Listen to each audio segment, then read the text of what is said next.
6:59. Buenos días, dominicanos, dominicanas, ciudadanos, ciudadanas del mundo. Julio Martínez Pozo, los comentarios de los temas más importantes en el programa de mayor influencia de la Radio Nacional. En este martes 19 de diciembre, año 2017, buenos días a todo el equipo del Sol de la Mañana. María Elena Núñez, Víctor Gómez, Casanova, Oli Matos, Anibelca Rosario, Pablo Maquine, Eury Cabral, José La Luz, Melton Pineda, Dona Mauri Saibar, nuestros colegas de 5 a 7 de la mañana. Humberto Paniagua, Andrés Martínez, Yuri Rodríguez, Luis Ramírez, Daris Terrero, Joselito Félix. En Santiago de los Caballeros, Ramón Paulino, así late la ciudad corazón. Manuel González Manegonte, nuestro catedrático del sector agropecuario. Rafael Díaz, nuestro cronista deportivo. Helen Gil, nuestra productora. Sonia Patiño, nuestra coordinadora. Buenos días a Joa Bernal. Buenos días a todo el equipo de Señales TV. Buenos días a todos y a todas. A Mauri Jaibar. El sol de la mañana, el sol de la mañana. Ayer se efectuó la segunda sesión extraordinaria del Pleno de Competitividad, que lo encabeza el presidente Danilo Medina. Y entonces se adoptaron una serie de medidas importantes.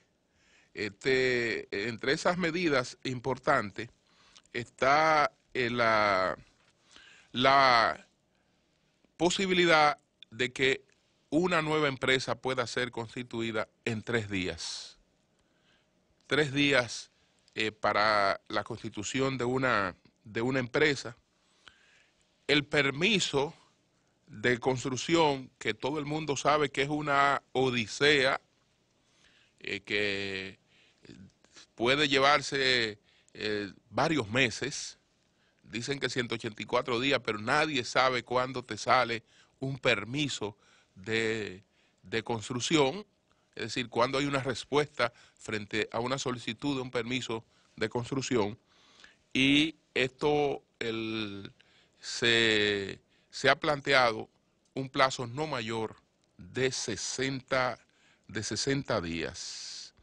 Entonces, también hay un plazo también porque hay muchas quejas sobre el problema de los registros sanitarios. Y entonces se ha llevado el plazo a 45 días para los registros sanitarios. Entonces, para reducir de 16.5 días a 3 días la apertura de empresas, se ordenó que la Oficina Nacional de Propiedad Industrial, el ONAPI, el Ministerio de Industria y Comercio y MIPIMES y el Ministerio de Economía, Planificación y Desarrollo, el Ministerio de Hacienda, la Dirección General de Impuestos Internos, junto a la empresaria Ligia Bonetti, asesora industrial del Poder Ejecutivo y Competitividad, coordinen los trabajos para construir empresas en un mínimo de 3 días, cuyo primer informe deberán presentar el próximo 18 de enero. Es decir, realmente de lo que se trata es de adoptar las medidas para cumplir con esa meta. No es que todavía a partir de esta decisión esa meta ya está vigente, sino que van a unificar los procesos para poder tener este logro. Entonces, para reducir de 180 a 60 días la emisión de permisos de construcción, se dispuso la creación de una mesa de trabajo coordinada por el Ministerio de la Presidencia, integrada por el Ministerio de Obras Públicas, de Hacienda, Medio Ambiente, Turismo, Defensa, Agricultura y Salud. También la CAS, las sedes, el Confotur, la Dirección Nacional de Patrimonio Monumental, la Dirección General de Impuestos Internos, FEDOMO y Competitividad, que fungirá como la Secretaría de la Mesa. Bueno, entonces estas iniciativas procuran esas metas a las que nos referimos en principio, que ojalá puedan lograrse. De lo que se trata es de colocarnos, ¿no?, en mejores condiciones para ser un país cada vez más competitivo. Pero también requerimos de otras medidas. Es importante que una empresa se pueda constituir en 3 días. Es importante que una empresa se pueda constituir en una semana, etcétera, etcétera. Pero además de que se pueda constituir en 3 días, esa empresa necesita condiciones en un mercado óptimas para poder operar.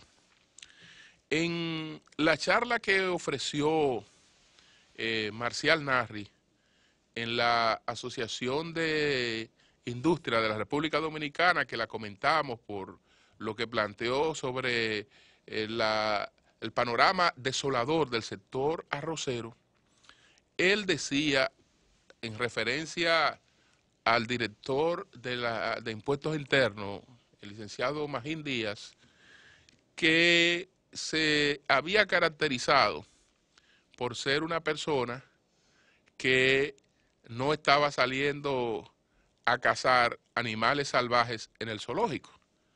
Es decir, que el hombre se estaba yendo a la selva a cazar animales salvajes, que no se estaba yendo al zoológico porque no tiene sentido irse al zoológico a cazar animales salvajes, sino a la selva. Entonces, esto es necesario, Magín, que así siga siendo. Así siga siendo, es decir, vamos a tratar de elevar los ingresos del Estado, haciendo que la informalidad se reduzca y que los que nos están pagando, pues paguen. No puede ser que querramos incrementar la competitividad y estemos pensando, Magín, en medidas que carecen de sentido. Por ahí se hablan de una serie de medidas hasta inconstitucionales, porque afectan el derecho al trabajo, a que miren que en el futuro vamos a tomar medidas como esta. En una empresa no puede estar como empleado, por ejemplo, el hijo del propietario de esa empresa o un pariente cercano al propietario de esa empresa. ¿Y por qué razón no? ¿Pero y por qué razón no? Y si ahí es que puede trabajar, y si es una persona de confianza en la conducción de un negocio y de una serie de cosas, ¿por qué razón? ¿Pero por qué razón? Eso sería totalmente inconstitucional. Y eso no es un problema. ¿Y quién ha dicho que eso representa algún problema? Que mira, que en el futuro, pues no vamos a reconocer los gastos en restaurantes como gastos de una empresa. Y la pregunta es, Magín, ¿y dónde se transa en este país y en el mundo la mayor cantidad de actividad comercial? Si 2 personas se van a juntar para tratar un tema, ¿dónde lo van a hacer, Magín? ¿Dónde lo van a hacer?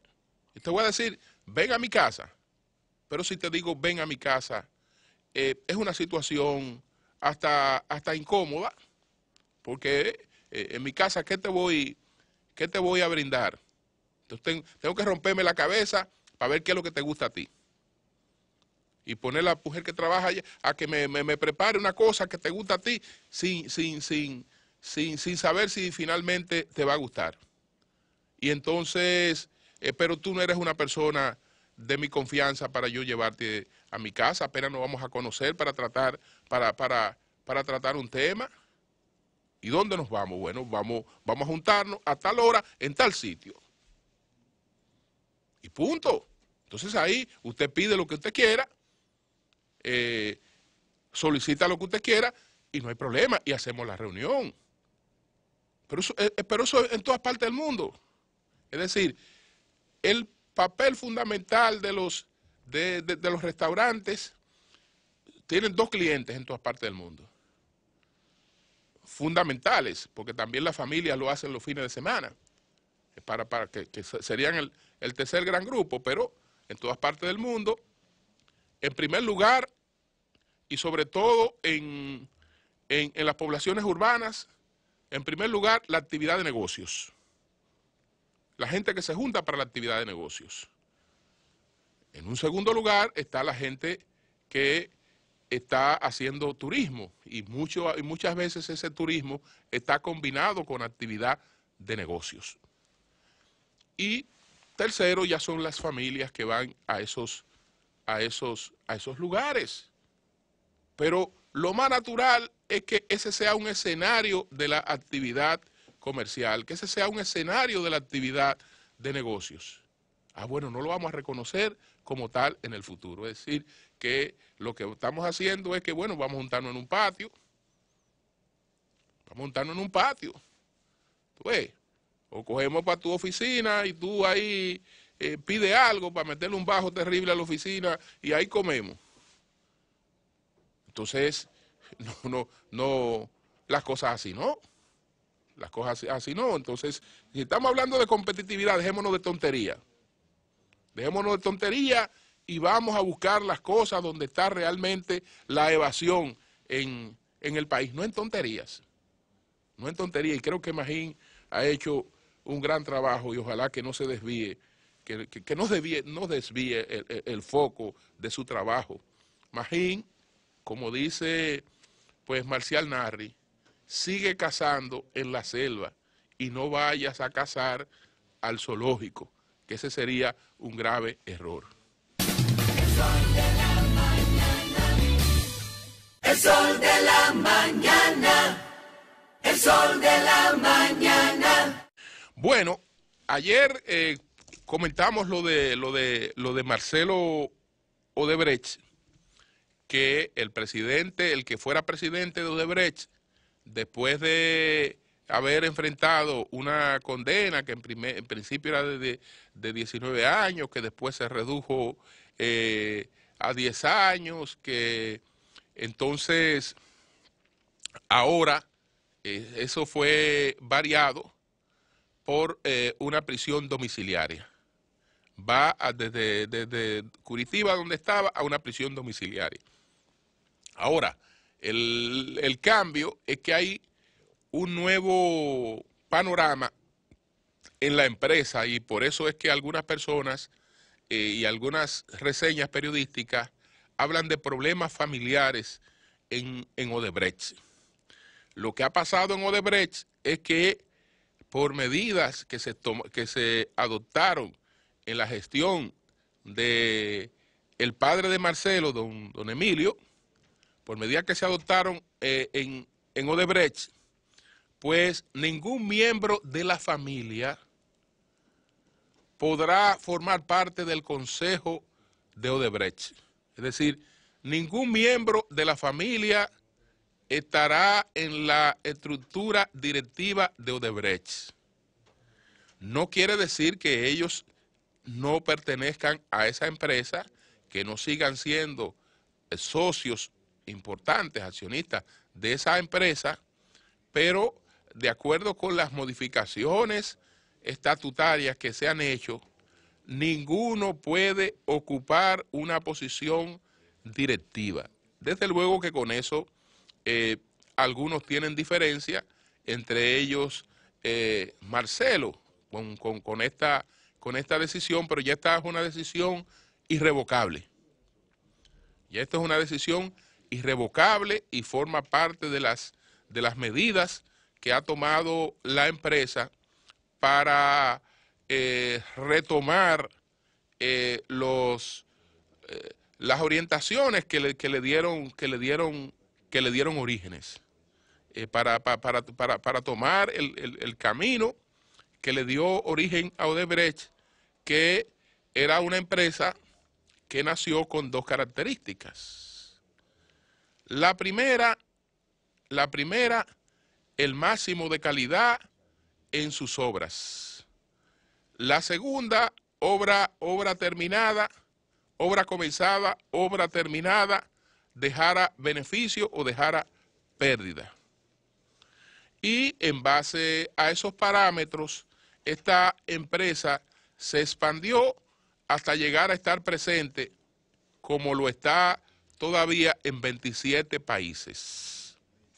En 27 países. Entonces, el cambio fundamental es que no habrán miembros de esa familia en la estructura directiva de Odebrecht.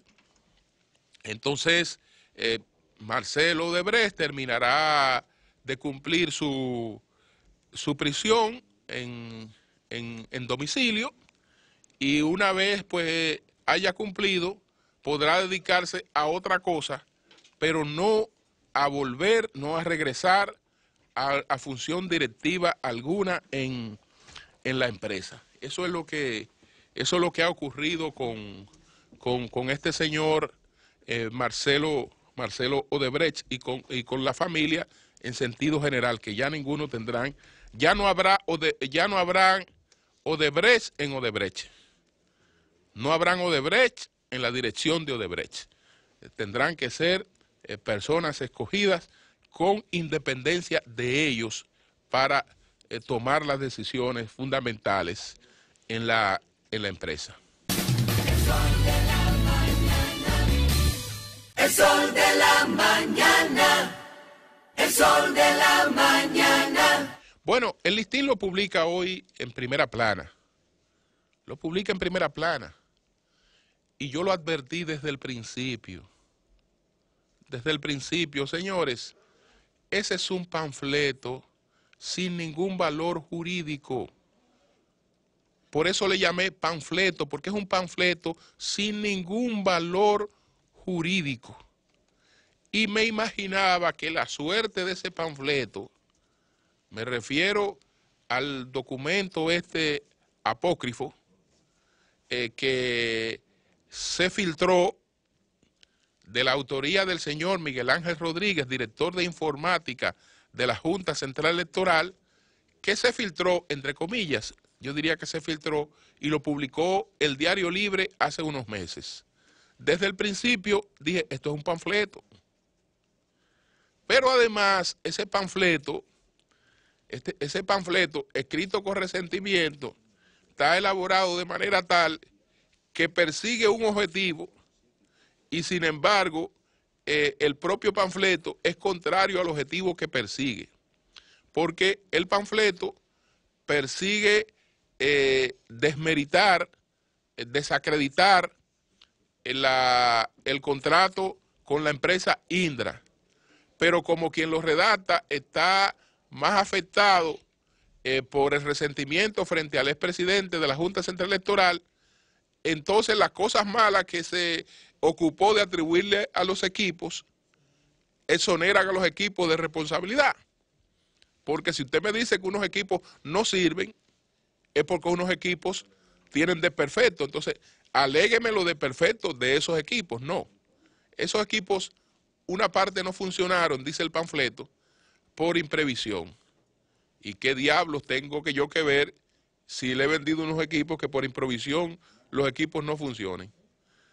Que otra parte de los equipos no funcionaron por falta de la capacitación del personal. ¿Y qué tengo yo que ver con que unos equipos no funcionen por falta de capacitación del personal? Entonces, no hay cosas propiamente atribuidas a fallas en los equipos. ¿Por qué? Porque la dirección apuntaba hacia Roberto Rosario.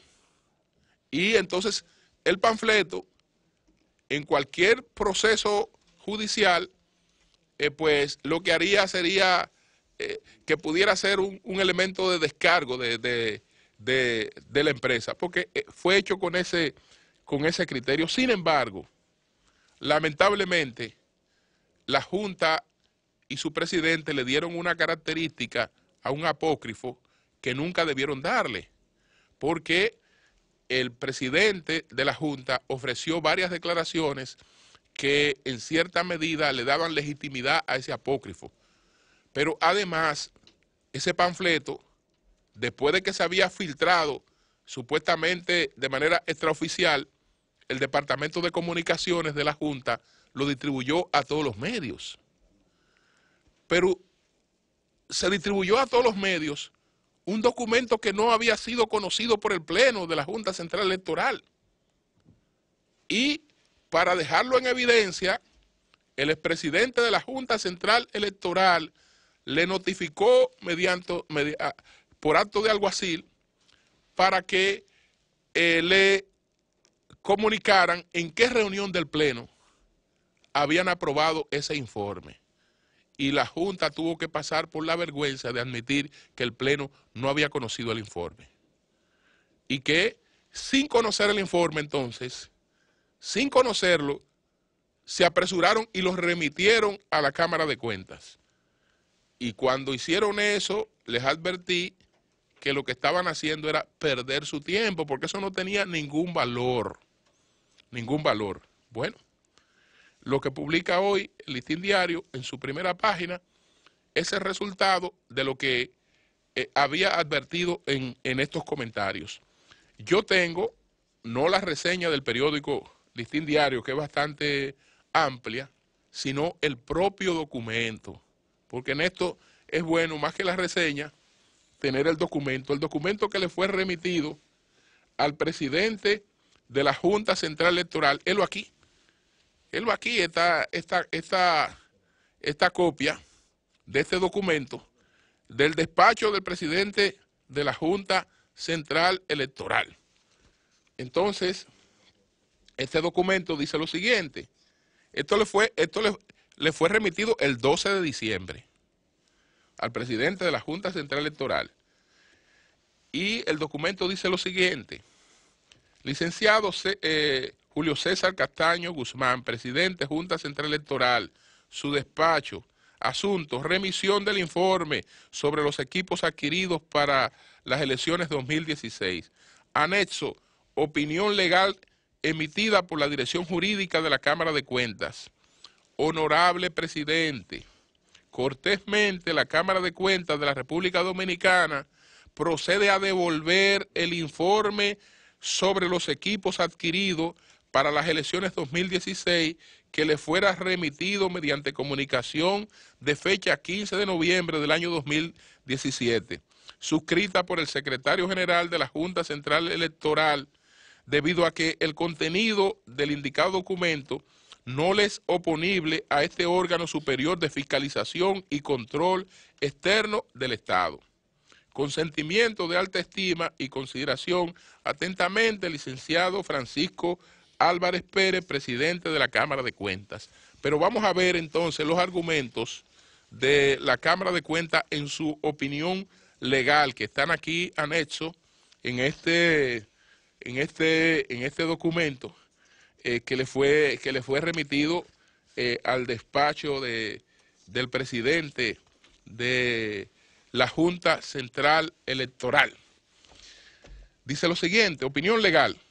Las comunicaciones de fecha 13 y 15 de noviembre del año 2017, suscritas por el secretario general de la Junta Central Electoral, JCE, en ausencia de la resolución emitida por el Pleno de la Junta Central Electoral, constituyen documentos afectados de nulidad absoluta y radical. Es decir, ¿cómo diablos usted toma un apócrifo, un documento que el Pleno no lo ha conocido, que el Pleno no lo ha hecho suyo, que el Pleno no ha emitido una opinión sobre ese documento y lo remite a otra instancia? Pero es que ese no es un documento de la Junta. Fuera una cosa que haya hecho un empleado, no puede ser un documento de la Junta. El documento de la Junta es lo que el Pleno de la Junta asume como tal. Por eso, por eso dice la Cámara de Cuentas que esa resolución que, repito, las comunicaciones de fecha 13 y 15 de noviembre del año 2017, suscrita por el secretario general de la Junta Central Electoral, en ausencia de la resolución emitida por el Pleno de la Junta Central Electoral, constituyen documentos afectados de nulidad absoluta y radical, en razón de que adolecen del cumplimiento de una formalidad sustancial o del orden público para su validez, como lo es la resolución del organismo del cual emana la decisión de comunicar el informe técnico elaborado por la Dirección de Informática del órgano electoral.